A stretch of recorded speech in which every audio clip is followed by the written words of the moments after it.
इर्शाळवाडीचं भूस्खलन असो किंवा महालक्ष्मी एक्सप्रेसचं रेस्क्यू ऑपरेशन किंवा नुकताच भिवंडीमध्ये झालेली इमारतीची दुर्घटना, प्रत्येक संकटामध्ये जीवाची पर्वा न करता धावणारा TDRFचा जवान गोरे यांनी स्वतः रस्त्यावरच्या खड्ड्यामध्ये मात्र त्यांचा बळी घेतला गेलेला आहे। आणि पाहूया या सगळ्या संदर्भातलाच रिपोर्ट।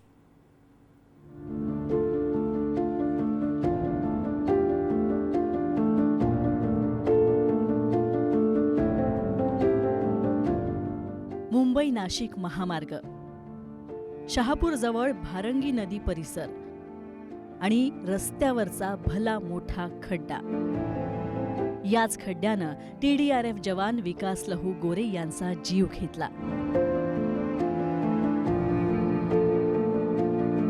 सोमवारी पहाटे 5:30च्या सुमारास शहापूरहून ठाण्याकडे ड्युटीसाठी निघालेल्या विकास गोरे यांच्या बुलेटचा भीषण अपघात झाला। हा अपघात इतका भयानक होता की दुचाकीचे दोन्ही टायर फुटल्याची माहिती समोर आली आहे। गंभीर जखमी झालेल्या विकास गोरे यांचा उपचारांच्या दरम्यानच दुर्दैवी मृत्यू झाला।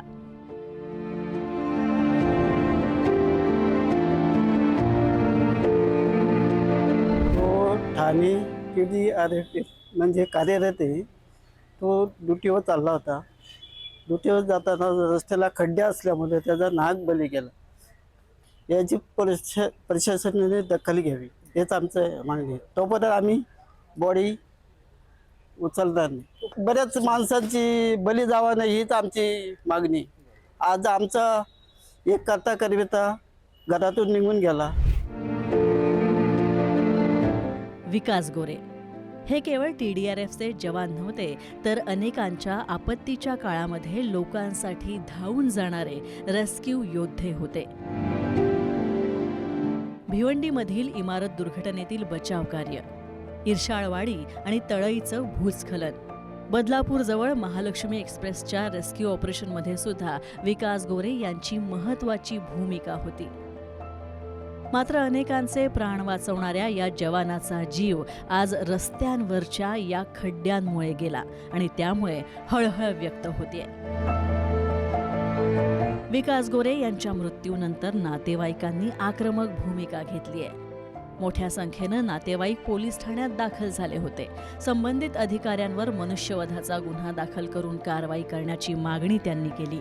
त्याच्या कुटुंबावर जो आघात झालेला आहे, ह्या आघातात सरकारने त्याला काहीतरी आपला ह्या 9 महिन्याच्या 2 मुली आहेत, या मुलींना सहकार्य करावा।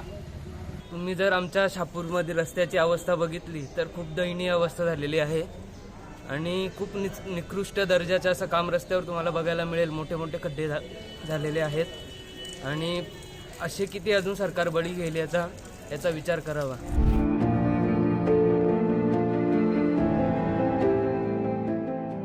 या घटनेनंतर अपघातस्थळाची प्रत्यक्ष पाहणी करण्यात आली।